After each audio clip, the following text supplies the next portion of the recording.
شب برات میں گناہوں سے کیسے چھٹکارا ملے گا؟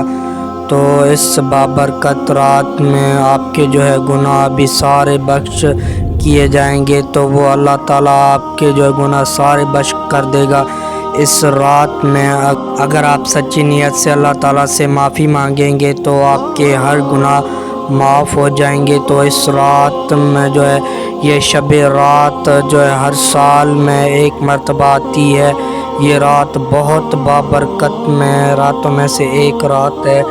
اس میں جو بھی انسان، چاہے مرد چاہے عورت، جو بھی رو کر اللہ سے دعا مانگے گا اس کے اللہ تعالیٰ گناہ بخش دیتا ہے۔ اللہ بہت بڑا کریم ہے، ہر انسان کے گناہ بخش دیتا ہے۔ تو اللہ تعالیٰ کو راضی کریں گے تو اللہ تعالیٰ سے سچی نیت سے دعا مانگیں گے تو ہر دل کی خواہش بھی آپ کی پوری ہو جائے گی۔ تو اس رات میں آپ کو نماز ادا کرنی ہوگی، 5 وقت کی نماز، تو اللہ تعالیٰ آپ کے گناہ بخشے گا۔